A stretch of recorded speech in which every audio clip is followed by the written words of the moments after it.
हरे कृष्णा। भगवान अपने भक्तों में कभी कोई भेदभाव नहीं करते। ऊंचा नीचा, अमीर गरीब, ऊंची जाति नीची जाति, ऐसे कोई भी विकार भगवान के मन में नहीं आते। जिस प्रकार एक भक्त अपना सब कुछ भगवान को न्यौछावर कर देता है, उसी प्रकार भगवान भी अपने आप को उस भक्त पर निछावर कर देते हैं और अपने भक्त की प्रसन्नता के लिए वो नाना प्रकार की लीलाएं करते हैं। ऐसे ही एक महान भक्त की कहानी आज हम आपको सुनाने जा रहे हैं, जिनका नाम था जनाबाई, जिनका कार्य करने स्वयं भगवान आते थे। जनाबाई एक शूद्र जाति से थी। एक बार उनके पिता उन्हें पांढरपुर लेकर आए।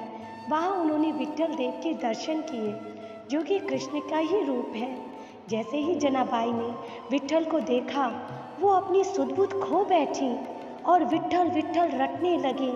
वहीं पर एक महान संत नामदेव के पिता आए और वो जनाबाई को अपने साथ घर ले गए। जनाबाई उनके दासी के रूप में और नामदेव के सानिध्य में कार्य करने लगी। कहा जाता है, नामदेव के होने से उस घर में भक्ति का माहौल इतना प्रबल था कि उसके प्रभाव से जनाबाई अपने आप को विट्ठल देव का नाम लेने से रोक ना पाई और निष्ठ दिन हर कार्य करते हुए सिर्फ वो विट्ठल विट्ठल रटती रहती थी। कई बार वो विट्ठल विट्ठल रट के इतना खो जाती थी कि वो घर के कार्य करना भी भूल जाती थी। तब स्वयं भगवान आकर उनका कार्य करते थे। आपको जानकर आश्चर्य होगा, भगवान चाकी पीसते थे, बर्तन मांजते थे, उनकी झाड़ू लगाते थे, नदी से पानी भरते थे और ना जाने कौन कौन से कार्य वो जनाबाई के लिए किया करते थे और उन्हें बड़ा ही आनंद होता था। एक बार की बात है, संत नामदेव ने एकादशी का व्रत किया और उस व्रत वाले दिन उन्होंने अनेक संत गणों को बुलाया। उसमें जनाबाई भी आई और जनाबाई ने भी उस दिन एकादशी का व्रत रखा और पूरी रात भगवान नाम का जप किया और वहीं संतों की मंडली में बैठी रहीं। फिर सुबह होते ही वो नदी पे चली गई। फिर उन्हें याद आया, अरे उन्होंने तो वो कमरा साफ ही नहीं किया जिसमें सारे संत जन बैठे थे। फिर उन्होंने जैसे ही वो वहाँ पहुँची, उन्होंने पाया कमरा पहले से ही साफ हो चुका है। तब उन्हें ये देखकर बड़ा आश्चर्य हुआ और उन्हें समझ आया ये सारा कार्य विट्ठल देव जी का है।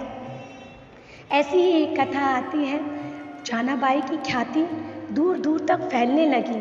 संत कबीरदास जी तक भी जनाबाई की ख्याति पहुंची और वो उनसे मिलने के लिए आतुर हो गए और वो उनसे मिलने के लिए पांढरपुर पहुँचे।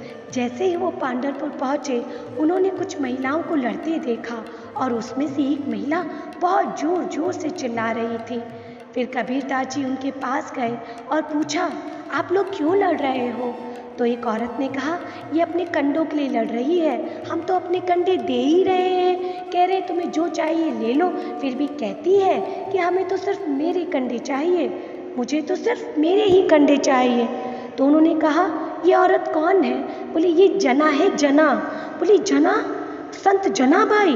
बोले हाँ वही जनाबाई। बोली संत जनाबाई ऐसे बर्ताव करते हुए? कबीरदास जी को बड़ा ही आश्चर्य हुआ। फिर उन्होंने कहा, संत जनाबाई आप क्यों लड़ते हो? जब वो कंडे दे रही हैं तो आप ले लो ना। बोले नहीं, मुझे अपने ही कंडे चाहिए। तो कबीरदास जी बोले, कैसे पता चलेगा आपके कंडे कौन से हैं? बोले जिन कंडों को सुनने से विट्ठल विट्ठल की आवाज़ आवे तो समझ लेना वही कंडे मेरे हैं। तो संत कबीर जी ने कंडों को अपने कानों से लगाया। उनमें से कुछ कंडों से विट्ठल विट्ठल की आवाज़ आ रही थी। कबीरदास जी ने जनाबाई को प्रणाम किया और वो समझ गए कि जनाबाई भगवान की एक बहुत ही शुद्ध भक्त है। ऐसे ही एक बार भगवान स्वयं जनाबाई के घर सोने आए और जनाबाई ने उन्हें कंबल उड़ा दिया और सुबह होते ही मंदिर के पुजारी ने घंटी बजाई।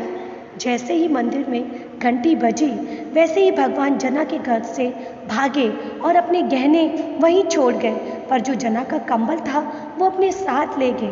पंडित ने जैसे ही विट्ठल देव को बिना गहनों को देखा और जना का कंबल देखा, वो उनके घर पहुंच गए और बोले जना ने चोरी की है।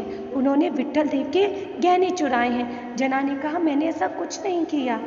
तो वो पुजारी लोग जना को पंचायत में ले गए और फैसला सुनाया गया कि जना को सूली पे लटका दिया जाए। जैसे ही जना को सूली पे लटकाने के लिए जाया जा रहा था, जना मन ही मन विट्ठल देव का नाम रटने लगी। और जैसे ही वो सूली के पास पहुंची, उन्होंने बोला विठोबा आओ और गवाही दो। ऐसा कहते ही स्वयं विट्ठल देव वहाँ प्रकट हो गए और ये देखकर सारे लोग भौचक्के हो गए और जना को नतमस्तक प्रणाम किया। और उनको ये ज्ञात हुआ जना कोई ऐसी वैसी भक्त ना थी, वो भगवान की बहुत ही शुद्ध भक्त थी। एक बार ऐसे ही कहा जाता है कि संत जनाबाई और नामदेव एक ही दिन मृत्यु को प्राप्त हुए। संत जनाबाई विट्ठल का नाम रटते रटते विट्ठल की मूरत में समा गईं। संत जनाबाई ने अपने जीवन काल में कई अभंग लिखे। वैसे वो अनपढ़ थी, पर उनके एक अभंग में उन्होंने लिखा, हे प्रभु, मैं चाहती हूँ कि हर जन्म में नामदेव मेरे गुरु बने। चाहे मैं कीड़ा बनूँ, चाहे मैं मकौड़ा बनूँ, चाहे मैं सुअर बनूँ या कोई भी नीच प्राणी बनूँ, पर मैं सदैव आपका नाम स्मरती रहूँ। यही होते हैं शुद्ध भक्त के लक्षण, जो जन्म जन्मांतर तक सिर्फ भगवान की सेवा मांगते हैं। और भगवान भी ऐसे भक्तों पर अहेतु की कृपा करते हैं। कृपया इसे ज़्यादा से ज़्यादा लाइक, शेयर और सब्सक्राइब करें। धन्यवाद। हरे कृष्ण।